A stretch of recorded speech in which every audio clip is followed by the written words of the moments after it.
Hello friends, welcome back to my YouTube channel. So ನಾನಿವತ್ತು ನಿಮಗೆ zigzag machine ಬಗ್ಗೆ ಸಂಪೂರ್ಣವಾಗಿ ಹೇಳ್ಕೊಡ್ತೀನಿ. ಜಿಗ್ಜಾಗ್ ಮಾಡೋದು ಹೇಗೆ, ದಾರ ಹಾಕೋದು ಹೇಗೆ, ಹಾಗೆಯೇ ಜಿಗ್ಜಾಗ್ ಬಂದು ನಿಮಗೆ ದಪ್ಪದಾಗಿ ಸಣ್ಣದಾಗಿ ಬರಬೇಕು ಅಂತಂದರೆ ನೀವು ಯಾವ ರೀತಿ ಯೂಸ್ ಮಾಡಬೇಕು, ಸೊ ಈ ರೀತಿ ಸೆಟ್ಟಿಂಗ್ನ ಹೇಗೆ ಮಾಡ್ಕೋಬೇಕು ಪ್ರತಿಯೊಂದನ್ನು ಕೂಡ ನಾನು ನಿಮಗೆ ತೋರಿಸ್ಕೊಡ್ತಾ ಹೋಗ್ತೀನಿ. ಬನ್ನಿ ಇವಾಗ ವಿಡಿಯೋನ ಸ್ಟಾರ್ಟ್ ಮಾಡೋಣ. ಫಸ್ಟು ಜಿಗ್ಜಾಗ್ ಮಿಷಿನ್ನಲ್ಲಿ ನೀವು ನೀವು ಈ ರೀತಿ ಇರುತ್ತೆ, ಇಲ್ಲಿ ಒಂದು ಸ್ಕ್ರೂ ಥರ ಇರುತ್ತೆ ನೋಡಿ, ಇದು ಲೂಸು ಮತ್ತು ಟೈಟ್ ಇರುತ್ತೆ. ಇದನ್ನು ನೀವು ಕರೆಕ್ಟಾಗಿ ಮೂರಕ್ಕೆ ಅಡ್ಜಸ್ಟ್ ಮಾಡಿಕೊಂಡು ನೋಡಿ, ಇದನ್ನು ಈ ರೀತಿ ಸ್ಟ್ರೈಟ್ ಇಟ್ಟು ಟೈಟ್ ಮಾಡ್ಕೊಳ್ಳಿ. ನೋಡಿ, ಇದು ಟೈಟ್ ಮಾಡಿಕೊಂಡ್ರೆ ಕರೆಕ್ಟಾಗಿ ಅದು ನಾವು ಎಷ್ಟಕ್ಕೆ ನಿಲ್ಲಿಸ್ಕೊಂಡಿರ್ತೀವಿ, ನಿಮಗೆ ಬೇಕು ಅಂದರೆ ಇದನ್ನು ಈ ರೀತಿ ಇಟ್ಕೊಂಡು ಹೀಗೆ ಎತ್ಕೊಂಡ್ರೆ ಮೇಲಕ್ಕೆ ಹೋಗುತ್ತೆ. 4ಕ್ಕೆ ಹೋದ್ರೆ ಏನಾಗುತ್ತೆ, ನಿಮಗೆ ಸ್ವಲ್ಪ ದಪ್ಪದಾಗಿ ಬರುತ್ತೆ. 3 ಕರೆಕ್ಟಾಗಿರುತ್ತೆ ನಿಮಗೆ. ಸೊ ಜಿಗ್ಜಾಗ್ ಮಾಡಬೇಕು ನಾರ್ಮಲಾಗಿ ಸೀರೆಗಳಿಗೆ ಅಂದರೆ 3ಕ್ಕೆ ನಿಲ್ಲಿಸ್ಕೊಳ್ಳಿ, ನಿಮಗೆ ಪರ್ಫೆಕ್ಟಾಗಿ ಬರುತ್ತೆ. ಓಕೆನಾ? ಸೊ ಇದು ಆಮೇಲೆ ಬಾಬಿನ್ ಹೇಗೆ ಹಾಕೋದು, ದಾರ ನಾರ್ಮಲಾಗಿ ನಾವು ಮಿಷಿನ್ಗೆ ಸುತ್ಕೋತೀವಿ ಅಲ್ವಾ, ಅದೇ ರೀತಿ ಸುತ್ಕೊಳ್ಳಿ. ಅದೇ ರೀತಿ ಸುತ್ತಕೊಂಡು ಈ ರೀತಿ ಬಾಬಿನ್ ಕೇಸ್ಗೆ ಹಾಕ್ತೀವಲ್ಲ, ನಾರ್ಮಲ್ ಮಿಷಿನ್ಗೆ ಹಾಕ್ತೀವಲ್ಲ, ಅದೇ ರೀತಿ ಹಾಕ್ಕೊಳ್ಳಿ. ಅದು ಹಾಕ್ಕೊಂಡು ಆದಮೇಲೆ ಇಲ್ಲಿ ಒಂದು ಸಣ್ಣದಾಗಿ ಇನ್ನೊಂದು ಕೊಟ್ಟಿರ್ತಾರೆ ನೋಡಿ, ಕೊಂಡಿ ಥರ ಈ ರೀತಿ ಸಣ್ಣದಾಗಿ ಕೊಟ್ಟಿರ್ತಾರೆ ಅಲ್ವಾ, ಅದರೊಳಗಡೆ ಕೂಡ ಹಾಕಬೇಕು ನೀವು. ಸೊ ಈ ರೀತಿ ಒಳಗಡೆ ಕೂಡ ಹಾಕಿದ್ರೆ ಏನಾಯಿತು, ಅದರೊಳಗಡೆಯಿಂದ ಬಂದರೆ ನಿಮಗೆ ಪರ್ಫೆಕ್ಟಾಗಿ ಜಿಗ್ಜಾಗ್ ಅನ್ನೋದು ಬರುತ್ತೆ. ಸೊ ಇದನ್ನು ಈ ರೀತಿ ಒಳಗಡೆ ಇನ್ಸರ್ಟ್ ಮಾಡೋಣ. ಹೀಗೆ ಇಟ್ಕೊಳ್ಳಿ, ಸ್ಟ್ರೈಟ್ ಬರಬೇಕು. ಇದು ಈ ರೀತಿ ಇದ್ದರೆ ಹೀಗೇನೆ ನೀವು ಈಗ ಇಟ್ಕೊಂಡು ಹೀಗೇನೆ ಹಾಕ್ತು ಅಂದರೆ ಅದು ಕರೆಕ್ಟಾಗಿ ಕೂತ್ಕೊಳ್ಳುತ್ತೆ ಕೆಳಗಡೆ. ನೋಡಿ, ಆ ರೀತಿ ಟಕ್ ಅಂತ ಸೌಂಡ್ ಬರಬೇಕು. ಅವಾಗ ಸೌಂಡ್ ಬಂತು ಅಂದರೆ ಅದು ಕರೆಕ್ಟಾಗಿ ಕೂತ್ಕೊಂಡಿದೆ ಅಂತ. ಇದಾದಮೇಲೆ ಇವಾಗ ದಾರ ಹಾಕೋದು ಹೇಗೆ ಅಂತ, ಫಸ್ಟೇ ಇದಕ್ಕೆ ಹಾಕ್ಕೊಳ್ಳಿ, ಮೊದಲನೇದಕ್ಕೆ ಹಾಕ್ಕೊಳ್ಳಿ ಸಾಕು. ಇದಕ್ಕೆ ಹಾಕ್ಕೊಂಡು ಇವಾಗ ಇದರೊಳಗಡೆ ಫಸ್ಟ್ ಇಲ್ಲಿ ಇರುತ್ತೆ ನೋಡಿ, 2 ಇರುತ್ತೆ ಹೋಲು. ಮೊದಲನೇ ಹೋಲ್ಗೆ ಹಾಕ್ಕೊಳ್ಬೇಕು. ಈ ರೀತಿ ಮೊದಲನೇ ಹೋಲ್ಗೆ ಹಾಕ್ಕೊಳ್ಳಿ. ಮೊದಲನೇ ಹೋಲ್ಗೆ ಹಾಕ್ಕೊಂಡು ಸೊ ಇದನ್ನು ಇದರೊಳಗಡೆಗೆ ಹಾಕಬೇಕು. ತುಂಬಾ ಈಸಿ ಇದಕ್ಕೆ. ಸೊ ನಾರ್ಮಲಾಗಿ ಮಿಷಿನ್ದು ಹಾಕ್ತಿರಲ್ವ, ಆ ರೀತಿ ಇದ್ರೊಳಗಡೆಗೆ ಹಾಕಿ, ಒಳಗಡೆಗೆ ಹಾಕಾದ್ಮೇಲೆ ಈ ಹೋಲ್ಗೆ ಹಾಕ್ಕೊಳ್ಳಿ. ಈ ಹೋಲ್ಗೆ ಹಾಕಾದ್ಮೇಲೆ ಇದನ್ನು ಹಾಗೇ ಈ ರೀತಿ ಕೂರಿಸೋದು ಅಷ್ಟೇ. ಸೊ ಇಲ್ಲೇನೂ ಕೂಡ ಚೇಂಜಸ್ ಇಲ್ಲ. ಇಲ್ಲಿ ನಿಮಗೆ ಒಂದು ಚೇಂಜ್ ಏನಾಗುತ್ತೆ ಅಂದರೆ, ಇದು ಈ ಆಪೋಸಿಟ್ ಸೈಡಲ್ಲಿದೆ, ಇದು ಸ್ಟ್ರೈಟಿಂದ ನೀವು ದಾರನ ಪೋಣಿಸ್ಕೊಳ್ಳಿ ಅಷ್ಟೇ. ನಾವು ದಾರನ ಈ ರೀತಿ ಹಾಕ್ಕೊಂಡಿದ್ದೀವಿ ಅಲ್ವಾ, ದಾರನ ಈ ರೀತಿ ಇಟ್ಕೊಂಡು ಹೀಗೆ ಸ್ವಲ್ಪ ಚಕ್ರನ ತಿರುಗಿಸ್ಕೊಳ್ಳಿ. ಆವಾಗ ಕೆಳಗಡೆ ದಾರ ನಮಗೆ ಮೇಲ್ಗಡೆ ಬರಬೇಕು. ಇವಾಗ ನೀವು ಮಿಷಿನಲ್ಲಿ ಮಾಡ್ತೀರಲ್ವ, ಆ ರೀತಿ ದಾರ ತಗೊಳ್ಳದೆ ಮಾಡೋದಕ್ಕಾಗೋದಿಲ್ಲ. ಈ ರೀತಿ ಕೆಳಗಡೆ ದಾರ ಮತ್ತು ಮೇಲ್ಗಡೆ ದಾರ ಎರಡೂ ಕೂಡ ಬರಬೇಕು. ಸೊ ಈ ರೀತಿ 2 ಕೂಡ ಬಂದರೆ ನಿಮಗೆ ಜಿಗ್ಜಾಗ್ ಮಾಡೋದಕ್ಕೆ ಈಸಿ ಆಗುತ್ತೆ. ನೀವು ಕೆಳಗಡೆ ದಾರ ಎತ್ಕೊಳ್ಳಿಲ್ಲ ಅಂತಂದರೆ ನಿಮಗೆ ಜಿಗ್ಜಾಗ್ ಅನ್ನೋದು ಪರ್ಫೆಕ್ಟಾಗಿ ಬರೋದಿಲ್ಲ. ಸೊ ಬನ್ನಿ ಇವಾಗ ಸೀರೆಗೆ ಹೇಗೆ ಹಾಕೋದು ಅಂತ ತೋರಿಸ್ತೀನಿ. ಅದಕ್ಕೂ ಮುಂಚೆ ನಿಮಗೆ ದಪ್ಪದಾಗಿ ಏನಾದರೂ ಜಿಗ್ಜಾಗ್ ಬೇಕು ಅಂತಂದರೆ ಇದನ್ನು ಒಂದು ಸ್ವಲ್ಪ ಮೇಲ್ಗಡೆಗೆ ಎತ್ಕೊಳ್ಳಿ. ಇಲ್ಲಿ ನಂಬರ್ಗಳು ಕೊಟ್ಟಿರ್ತಾರೆ ಅಲ್ವಾ, ಸ್ವಲ್ಪ ಈ ರೀತಿ ತಿರುಗಿಸ್ಬಿಟ್ಟು ಹೀಗೆ ನೋಡಿ, ಹೀಗೆ ತಿರುಗಿಸಿ ಇದನ್ನು ತಿರುಗಿಸ್ಬಿಟ್ಟು ಸ್ವಲ್ಪ ಮೇಲ್ಗಡೆಗೆ ಹಾಕಿ ಟೈಟ್ ಮಾಡ್ಕೊಳ್ಳಿ. ಇನ್ನೂ ನಿಮಗೆ ಸಣ್ಣ ಬೇಕು ಅಂತಂದರೆ ಕೆಳಗಡೆಗೆ ಹಾಕೋದು ಅಷ್ಟೇ. ಸೊ ಇದು ನಿಮಗೆ ಗೊತ್ತಾಯ್ತಲ್ವ. ಇವಾಗ ಸೀರೆಗೆ ಹೇಗೆ ಹಾಕೋದು ಅಂತಂದ್ಬಿಟ್ಟು ತೋರಿಸ್ಕೊಡ್ತೀನಿ ನೋಡಿ. ಸೊ ಇದನ್ನು ಫಸ್ಟ್ ಈ ರೀತಿ ಸೀರೆನ ಒಂದೇ ಸಮನ ಕಟ್ ಮಾಡ್ಕೊಳ್ಳಿ.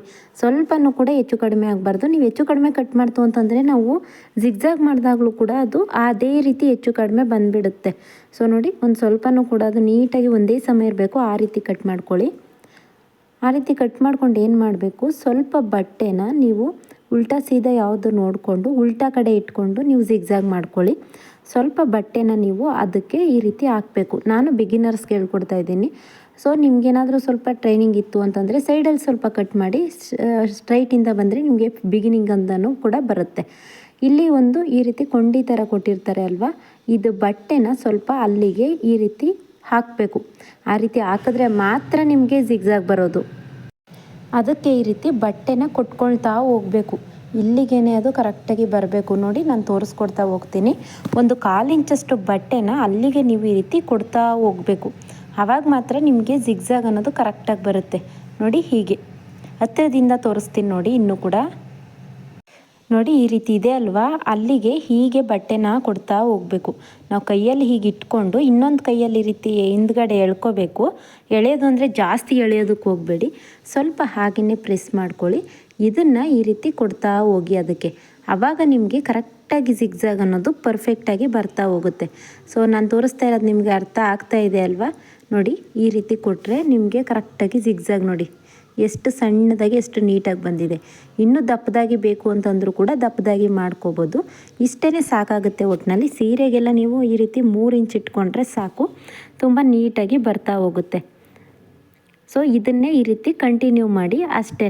ಸೊ ತುಂಬಾ ಈಸಿಯಾಗಿ ಮಾಡ್ಕೋಬೋದು. ಸೊ 1-2 ಸಲ ಇಲ್ಲ ಅಂತಂದರೆ 1 ಅವರ್ ಆದರೂ ಕೂತ್ಕೊಂಡು ನೀವು ಇದನ್ನು ಒಂದಷ್ಟು ಬೇರೆ ಪೀಸ್ಗಳನ್ನ ಸಪ್ರೇಟ್ ಪೀಸ್ಗಳನ್ನ ತಗೊಂಡು ನೀವು ಈ ರೀತಿ ಜಿಗ್ಜಾಗ್ನ ಮಾಡ್ತಾ ಹೋಗಿ, ಆವಾಗ ನಿಮಗೆ ಪರ್ಫೆಕ್ಟಾಗಿ ಜಿಗ್ಜಾಗ್ ಅನ್ನೋದು ಬರ್ತಾ ಹೋಗುತ್ತೆ. ನೋಡಿ, ಆಟೋಮೆಟಿಕ್ಕಾಗಿ ನೀವು ಒಂದು ಸ್ವಲ್ಪ ಬಟ್ಟೆನ ಈ ರೀತಿ ಕೈಯಲ್ಲಿ ಇಟ್ಕೊಂಡ್ರೆ ಸಾಕು, ಅದೇ ಎಳ್ಕೊಳ್ಳುತ್ತೆ. ಅದೇ ಎಳ್ಕೊಂಡು ಈ ರೀತಿ ರೌಂಡಾಗಿ ಜಿಗ್ಜಾಗ್ ಆಗ್ತಾ ಹೋಗುತ್ತೆ. ಸೊ ಇದು ನಿಮಗೆ ಗೊತ್ತಾಯ್ತಲ್ವಾ ಜಿಗ್ಜಾಗ್ ಮಾಡೋದು ಹೇಗೆ ಅಂತ? ಇದರಲ್ಲೇನೂ ಕೂಡ ಡೌಟ್ಸ್ ಇಲ್ಲ ಅಂತ ಅನ್ಕೋತೀನಿ. ಹಾಗೂ ಕೂಡ ಏನಾದರೂ ಡೌಟ್ಸ್ ಇತ್ತು ಅಂತಂದರೆ ನನಗೆ ಕಮೆಂಟ್ ಮಾಡಿ ತಿಳಿಸಿ. ಸೊ ವಿಡಿಯೋ ಹೆಲ್ಪ್ ಆಯಿತು ಅಂದರೆ ವಿಡಿಯೋಗೆ ಲೈಕ್ ಮಾಡಿ. ಹಾಗೆಯೇ ಹೊಸ್ದಾಗಿ ಯಾರಾದರೂ ಟೈಲರಿಂಗ್ನ ಕಲಿಬೇಕು ಅನ್ನೋ ಇಂಟ್ರೆಸ್ಟ್ ಇರೋರು ನನ್ನ ಚಾನಲ್ನಲ್ಲಿ ಪ್ಲೇ ಲಿಸ್ಟ್ ಅಂತ ಇದೆ, ಅಲ್ಲಿ ನೀವು ಹೋಗಿ ಚೆಕ್ ಮಾಡಿ. ಸೊ ಅಲ್ಲಿ ನಾನು ಬಿಗಿನಿಂಗಿಂದ ಟೈಲರಿಂಗ್ ಕ್ಲಾಸ್ನ ಹೇಳ್ಕೊಟ್ಟಿದ್ದೀನಿ. ಸೊ ಇದನ್ನು ಮಾತ್ರ ಕೈಯಿಂದ ಮಾತ್ರ ಯಾವುದೇ ಕಾರಣಕ್ಕೂ ಬಿಡಬಾರ್ದು. ಕೈ ಬಿಡ್ತು ಅಂತಂದರೆ ನಿಮಗೆ ಇಲ್ಲಿ ಜಿಗ್ಜಾಗು ರೌಂಡಾಗಿ ಜಿಗ್ಜಾಗ್ ಬರೋದಿಲ್ಲ. ಆವಾಗ ಏನಾಗುತ್ತೆ, ನಾರ್ಮಲಾಗಿ ಹೊಲಿಗೆ ಯಾವ ರೀತಿ ಬರುತ್ತೆ ಅಲ್ವಾ, ಆ ರೀತಿ ಹೊಲಿಗೆ ಬರ್ತಾ ಹೋಗುತ್ತೆ. ಅದಕ್ಕೆ ಏನು ಮಾಡಬೇಕು, ನೀವು ಅದೇ ರೀತಿ ಬಿಗಿನಿಂಗಿಂದ ಎಂಡ್ವರೆಗೂ ಕೂಡ ಅದೇ ರೀತಿ ಇಟ್ಕೊಂಡೇನೆ ನೀವು ಜಿಗ್ಜಾಗ್ ಮಾಡ್ತಾ ಹೋಗೋದು ಅಷ್ಟೇ. ವಿಡಿಯೋ ಹೆಲ್ಪ್ ಆಯಿತು ಅಂದರೆ ವಿಡಿಯೋಗೆ ಲೈಕ್ ಮಾಡೋದನ್ನು ಮರಿಬೇಡಿ. ಹಾಗೆಯೇ ಇದು ಲಾಸ್ಟಲ್ಲಿ ನಾವು ಈ ರೀತಿ ಲಾಸ್ಟಲ್ಲಿ ಆಯ್ತಲ್ವ ಎರ್ಜಲ್ಲಿ, ಅದಕ್ಕೆ ಇನ್ನೊಂದು ಸಲ ಹೊಲ್ಕೊಂಡ್ಬಿಡಿ. ಆವಾಗ ಏನಾಗುತ್ತೆ, ಅಲ್ಲಿ ಸ್ವಲ್ಪ ಲಾಕ್ ಆಗುತ್ತೆ.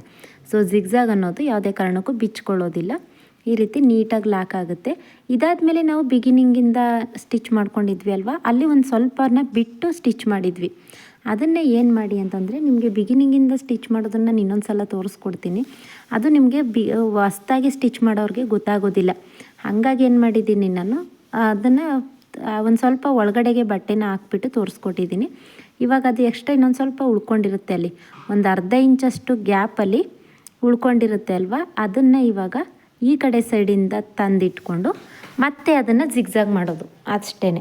ನೋಡಿ ತೋರಿಸ್ಕೊಡ್ತೀನಿ ಅದನ್ನು ಕೂಡ. ಈ ರೀತಿ ಇನ್ನೊಂದು ಸ್ವಲ್ಪ ಉಳ್ಕೊಂಡಿದೆ ಅಲ್ವಾ, ಇದನ್ನು ಇದ್ರ ಮೇಲ್ಗಡೆ ಇಟ್ಬಿಟ್ಟು ಇದನ್ನು ಮತ್ತೆ ಜಿಗ್ಜಾಗ್ ಮಾಡ್ಕೊಂಡ್ಬಿಡಿ ಅಷ್ಟೇ. ಆವಾಗೇನಾಯಿತು, ನಿಮಗೆ ಪೂರ್ತಿ ಸ್ಯಾರಿನೂ ಫಿನಿಶಿಂಗ್ ಬಂದುಬಿಡುತ್ತೆ.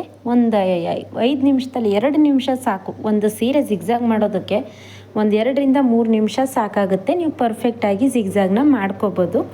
ಸೊ ಎಲ್ರಿಗೂ ಕೂಡ ಗೊತ್ತಾಯ್ತಲ್ವ? ನೀವು ನಿಮ್ಮ ಸ್ಯಾರಿಗೆ ಫಸ್ಟು ಟ್ರೈ ಮಾಡಿ, ಅದಾದಮೇಲೆ ಬೇರೆಯವ್ರ ಸ್ಯಾರಿಗೆ ಟ್ರೈ ಮಾಡಿ. ವಿಡಿಯೋ ಹೆಲ್ಪ್ ಆಯಿತು ಅಂದರೆ ಲೈಕ್ ಮಾಡಿ.